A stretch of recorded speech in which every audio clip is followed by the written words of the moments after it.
évangéliste fougueux, mais qui après, parce qu'il n'a pas traité son background, est en train de tomber, n'est-ce pas, dans l'adultère et dans tous les travers avec d'autres femmes que son épouse, et se voit en train même parfois de la borser. Et c'est les enfants qui sont complètement déçus. Pourtant, au départ, on a cru que c'était un monsieur. C'est pour ça que je réitère, on doit dépendre du Seigneur pour se marier. Et il faut dire donc que être bon pasteur ne fait pas automatiquement un bon époux. Non, non, un bon pasteur n'est pas forcément bon époux. Mais seulement, selon Dieu, un bon pasteur devrait être un bon époux. Mais si parce le plan que de l'expérience la n'est pas le première église pour laquelle je dois rendre des comptes à Dieu, c'est ma maison. Oui. C'est pourquoi je dis à tous ceux qui sont avec moi, lorsque j'ai une situation à gérer dans ma maison, ne m'attendez pas à l'église même dimanche, je ne viens pas. Débrouillez-vous. Même celui qui est arrivé hier peut prendre Jean 3, 16. Vous partagez et vous rentrez. Moi, ma maison avant tout, ma maison après tout. Le berger doit prendre premièrement soin de sa maison. Premièrement soin de ça. C'est d'ailleurs les critères de choix d'anciens, de diacres et de tout responsable au sein de l'église.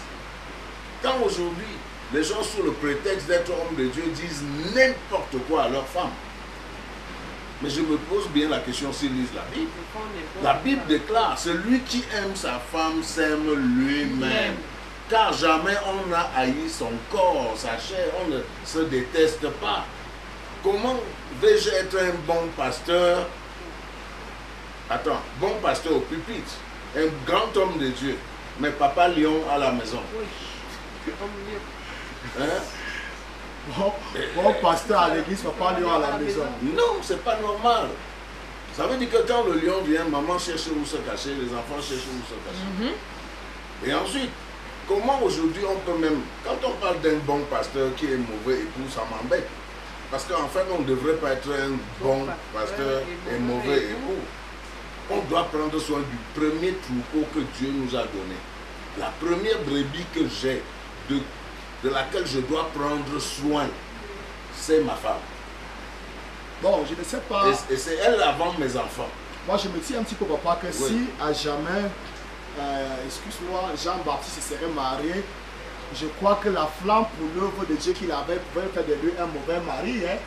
Jean-Baptiste. Jean-Baptiste, Parce que peut-être. depuis la naissance, il était vendu pour le Seigneur. Non, peut-être. Est-ce qu'aujourd'hui, quelqu'un qui est vendu pour le Seigneur est obligé de se marier? Il ne devait pas se marier. Je dis que si l'on vient à se marier, on doit comprendre On que doit mesurer le coût avant de s'engager. troupeau Oui.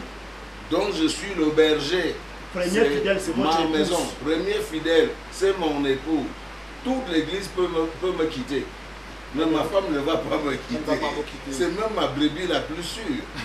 La brebis la plus sûre. La brebis la plus sûre. sûre. Parce que même les enfants ne voient quitter. Même les enfants s'en vont. Non, écoutez, moi, mes enfants, même depuis le sein maternel, je leur parle. Je dis que bébé, nous t'aimons beaucoup. Tu vas bientôt venir au monde. Mais sache que nous allons t'aimer sans que tu te mettes au milieu de nous. My Jesus. Parce que tu ne viens pas nous séparer. Hey. Oui. Et Donc, depuis le sein maternel, on lui fait comprendre qu'on l'aime, mais on lui assure sa place, oui. tout en lui faisant comprendre qu'il ne devait pas aller au-delà de sa place. Non, non, pas au-delà. Pas au-delà. En africain, nous avons notre chambre conjugale avec un berceau pour ceux qui sont civilisés et d'autres chambres sans berceau. Et l'enfant dort dans le lit conjugal avec les parents parce qu'il est... Non, ma femme et moi, on s'est accordé. Tu viens au monde, je peux te prendre de mon côté, ma femme peut te prendre de son côté. Tu peux dormir dans le berceau, mais jamais au milieu de nous. Jamais au milieu de nous. Parce que je dis aux enfants, vous êtes essentiellement étrangers et passagers dans notre mariage. My God! Ça, c'est puissant.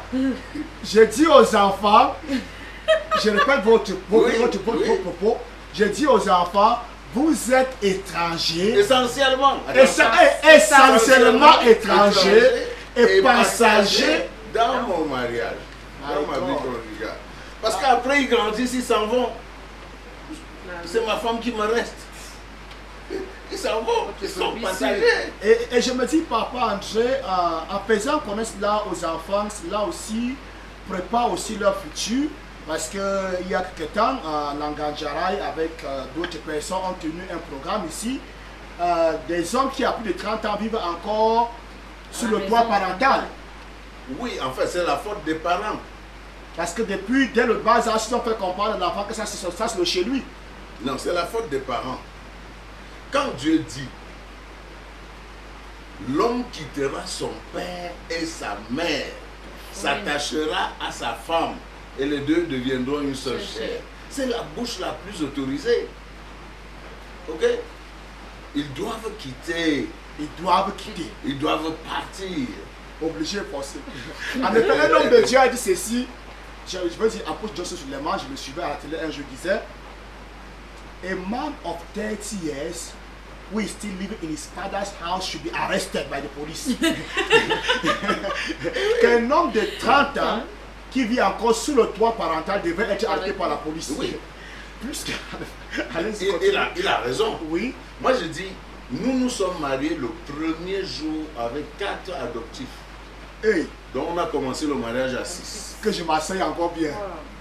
Alors on a commencé à 6. Nous avons souvent pris des enfants adoptifs.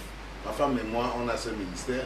On les prend, on les élève, ils s'en vont, on prend une autre équipe, le premier jour de votre mariage, oui. Vous avez 4 enfants oui, adoptifs. Oui. Permettez-moi d'aller un peu plus profond. Oui. Vous voulez dire, vous avez eu des enfants avant votre mariage, ou votre femme a eu des enfants avant votre mariage, et vous avez pris ces enfants comme des enfants adoptifs? Je dis non. Ce n'était pas votre enfant? Non, aucun d'eux n'était ni de moi, ni de ma femme. Wow. Acclamons le Seigneur pour l'œuvre de l'Éternel. Aucun d'eux. Je crois que votre ministère pastoral, sans trop exagérer, je dirais, c'est ce qu'il a commencé depuis le sein maternel. Ça, je dis, nous les avons pris et nous avons élevé chez nous les enfants de toutes les tribus. Oui, oui. Eton, Nordiste, Bamoun et tout ce que vous pouvez croire. Nous en avons pris chez nous. On les a élevés, ils sont partis. Mais chaque fois qu'un garçon ne va plus à l'école, ne semble pas avoir assimilé nos leçons pour être responsable, lorsqu'il a atteint un certain âge, nous lui disons, va, dors dans la rue, nous n'aurons pas pitié de toi. Parce qu'à le garder avec nous, on le fainéantise. C'est vrai. La souffrance est l'école de la sagesse. Right. Alors, tous ceux qui croient que aimer un enfant, c'est lui donner tout ce dont il a besoin, sont les ennemis de leurs enfants. Ils sont ennemis de leurs enfants sans connaître. Oui, oui, oui. Ils sont ennemis de leurs enfants. Si vous me permettez de sortir encore un petit peu hors sujet, est-ce que je peux me permettre de connaître combien d'enfants adoptifs durant vos 43 années de mariage avez-vous? C'est vraiment difficile parce que nous, on n'a pas pensé à vouloir faire les statistiques. On pouvait arriver soit à se décourager, soit... Mais au jour d'aujourd'hui, le bilan peut être... Non, on a au minimum 20. Au minimum 20. Le minimum, sinon une trentaine. Je crois que dans des éditions futures, si la diaconesse Gaëlle le permettra, on aura à parler peut-être comment vivre chez soi avec des enfants dont vous n'êtes pas le géniteur. Je crois que c'est aussi un défi que l'Église, que la société a. Oui. Parce que certains enfants qui se retrouvent dans la rue aujourd'hui, parce qu'on avait envoyé chez telle tante, on avait envoyé chez tel oncle, l'enfant a été mal encadré, mais l'enfant, je ne sais pas trop, l'enfant se retrouve dans la rue. Non, vous permettez, je crois qu'à cette émission-là, on parlera, on se dira des choses vraiment profonde. Parce que, en fait, au jour d'aujourd'hui, je suis en train de crier sur les parents que j'ai dans cette ville, que je vois au Cameroun, que je vois en Afrique. Ils sont parents par hasard. Ils sont parents par envie, mais ils ne comprennent pas le sens réel de la parenté. Le marché de Bafoussam se ferme à 19 h. Le bébé qui est né d'une mère commerçante est abandonné à la berceuse. On part de la maison quand elle ne s'est pas réveillée, on revient le soir quand elle est endormie, quand l'enfant est endormi. L'enfant est complètement déconnecté de son père et de sa mère. Et quand il traverse le cap de Kouende, on cherche l'internat. On a de l'argent, on paye, on éloigne l'enfant. Quand il vient en congé de Noël, on l'envoie chez Tantine. Quand il vient en Pâques, on l'envoie chez Tonton. Quand il vient en vacances, on l'envoie chez grand-mère pour aller au champ. On évite que l'enfant soit à la maison avec nous. On donne l'impression de ne pas l'aimer. Non, qu'est-ce qu'on dit? On peut voir tous ses besoins, mais il n'y a personne qui peut s'engager. Ce que je dis, et ça c'est moi, les gens cherchent l'héritage en tuant les héritiers. Jesus. Les gens cherchent l'héritage en tuant les héritiers. Parce que ces enfants-là deviennent des mauvais responsables dans les services, des mauvais chefs de famille, des mauvais parents, mauvais chefs d'entreprise. Ils sont mauvais partout. Parce qu'ils déversent leur bile à tout le monde, partout où ils se trouvent, parce que le vide affectif est dans leur cœur. Et des fois, ils ignorent cela. Mais ils ignorent qu'ils ont le vide affectif. C'est ce que je voulais bien dire. Connaître l'autre. Lorsqu'il fallait que je me marie, quand le Seigneur m'a permis de rencontrer ma femme, j'ai commencé par lui poser une question. À quel âge as-tu perdu ton père? Parce que je savais que son père n'était plus. Elle m'a dit à 6 ans. Et je lui ai demandé, si à 6 ans tu as perdu ton père, tu as grandi avec qui? Elle a grandi avec sa grand-mère. Alors, est-ce que ta grand-mère était aimée dans son foyer? Elle me dit non. J'ai tiré une seule conclusion. Il y a un vide affectif dans le cœur de ma femme. Et ce que je me suis mis à faire, c'était de lui donner l'affection, de l'aimer, de la saouler d'amour, sans tenir compte, n'est-ce pas, de ses erreurs, de ses faiblesses, de quoi que ce soit, mais de l'aimer et de décharger tout mon amour sur elle. Et j'ai transformé ma femme par l'amour. Il y a des choses que j'aime toujours que ça se répète. Parce que vous avez constaté le vide affectif de votre épouse. Vous avez investi tout votre temps à investir l'amour en elle. L'amour. À la saouler d'amour. D'amour. My God. Je dis sans tenir compte de ses défauts, de ses défauts. Non. Écoute, là, je suis en train d'écrire sur la sagesse. Et j'écris parce que Dieu m'a donné la sagesse pour ces choses-là dès mon bas âge. Je crois que nous attendons impatiemment ces livres. Et qu'est-ce qui se passe donc? Je vais au marché, nous sommes mariés à Yaoundé. Je prends un tissu à l'époque qui coûtait très cher. Je viens de donner à ma femme. Elle en fait une tenue de cuisine. Parce qu'elle était couturière. Non, je ne lui ai pas fait de remontrance. Pas de remarque.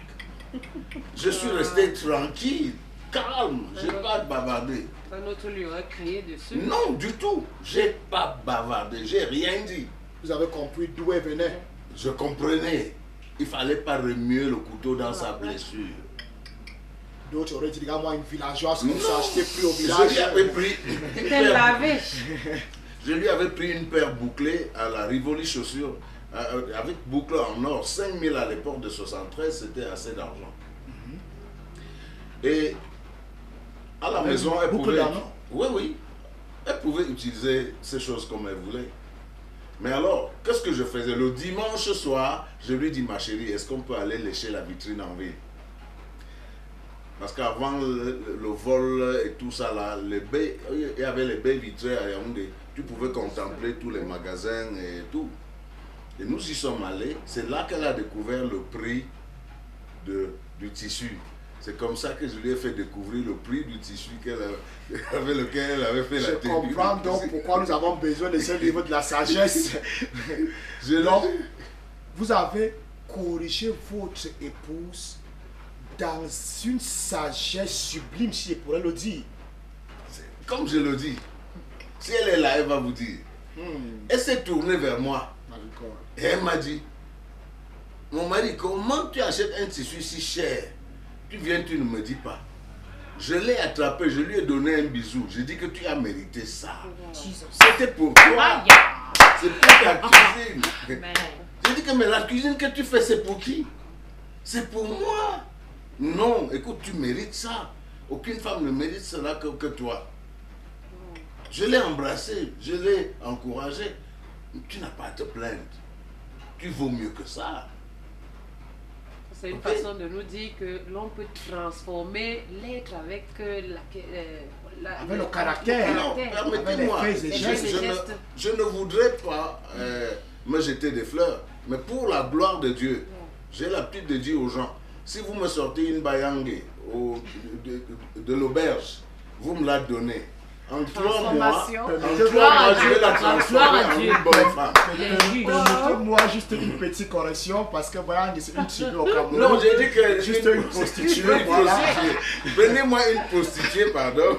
À l'auberge, je dis en 3 mois. Pourquoi? Je vais vous dire une chose qui est vraie. On n'a jamais ramené l'autre en le critiquant. Effectivement. La prison n'a jamais changé une personne. On ne transforme jamais quelqu'un en le critiquant. C'est en l'appréciant. Chers téléspectateurs, chers internautes, on n'a jamais transformé une personne en critiquant cette personne, non. Mais c'est en appréciant cette personne. Et la sagesse que Dieu m'a donnée, c'est que dans la moindre chose que ma femme pouvait faire de bien, je l'appréciais, je l'encourageais et je pouvais lui rappeler ça 10, 15, 20 fois. Et quand tu apprécies, tu encourages, ça permet à l'autre de toujours chercher à faire ce qui te plaît, à s'améliorer pour que tu continues à l'apprécier. À sortir le bien. Oui. Ce qui me touche particulièrement ce soir, c'est papa, avant qu'on ne commence l'émission, j'ai mon caméraman, le présentateur Langanjarai, qui présente une de la cité, qui voulait se marier et qui, pour certaines raisons, nous l'avions conseillé de prendre un peu le calme. Et je crois qu'aujourd'hui, là, on comprend pourquoi. Pourquoi il devait prendre le calme, parce qu'il est plus attentionné plus que tout le monde. Non, ne mets pas la main sur la tête, soyons réalistes. Je crois qu'il apprend beaucoup et je suis sûr que tu seras un bon mari demain. Et moi qui suis aussi sur le plateau, il faut être honnête, je crois que je suis en train d'apprendre beaucoup et je crois que beaucoup de choses vont s'améliorer aussi dans mon couple. Je crois que mes 2 personnes qui sont aussi à mes côtés, demain feront de très bonnes épouses. Effectivement. Oui, c'est pourquoi nous disons donc, parce qu'on a posé une question, tout le monde est-il apte à conseiller, à préparer les gens au mariage? Quand les gens veulent se marier, il y en a qui vont vers les autorités religieuses, il y en a qui vont vers les parents, il y en a qui vont vers les amis, même non mariés, pour demander des conseils. Et c'est comme cela. D'autres vont même chez les divorcés. Non, c'est d'autres vont même chez les divorcés. D'autres vont même chez les divorcés demander des conseils.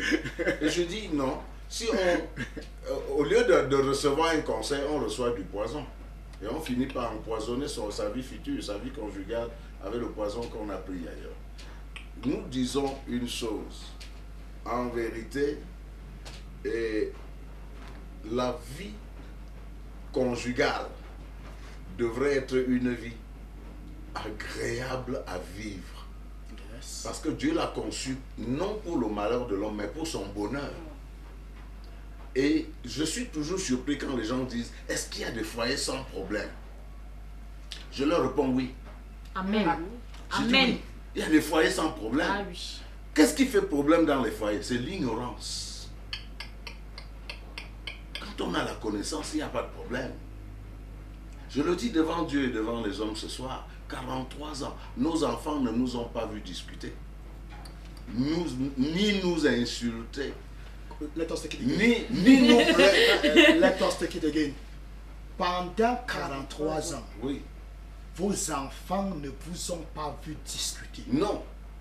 Papa, nous sommes au centenaire, Nous sommes aux antennes. Et nous sommes visionnés dans les quartiers du monde. Je dis bien, je vais au séminaire de mariage avec ma femme. Et parfois, quand je suis à Yaoundé, j'invite mes enfants, je dis, ils sont témoins. Interrogez-les. Je crois que dans les jours futurs, il faut qu'on ait... Je voudrais vous parler de mon secret. Des enfants. La sagesse encore que Dieu m'a donnée. C'est que lorsque ma femme se fâche à la cuisine ou au salon, je me tais. Je me mets même à genoux. Je demande pardon. Papa, Je ne cherche pas à me justifier. sans vous couper, papa, est-ce ça la soumission ou je sais pas moi? C'est pas la soumission, c'est la sagesse. Excusez-moi. Parce que cette sagesse me permet de rentrer dans ma chambre conjugale et je l'ai appris, j'ai appris à ma femme que nous allons gérer nos différends dans la chambre conjugale sans éclat de voix et sans témoin. Wow. C'est dans la chambre que nous discutons de nos incompréhensions, sans élever le ton. Même si l'enfant est à la porte, il ne doit pas écouter. Chers téléspectateurs, chers internautes, papa André vient de le dire, gérez vos problèmes dans la chambre sans éclat de voix, surtout.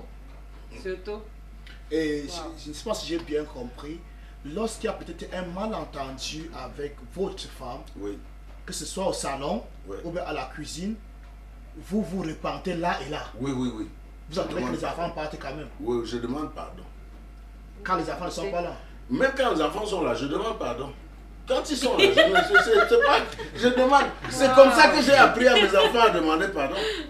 Je demande pardon à mes enfants. Quand je les offense, je ne suis pas une goutte de sainteté tombée du ciel. Papa, on appelle ça quoi? Parce que je ne sais pas si c'est encore l'humilité. Attends, c'est la sagesse. Et la sagesse, je dirais la sagesse va dépendre avec l'humilité. Je voudrais bien dire que la sagesse vous conduira à rechercher de toutes vos forces l'humilité. Bien sûr, parce que la sagesse, c'est le commencement de la crainte de Dieu. Et oui, et je dis donc, ça va vous pousser à chercher l'humilité.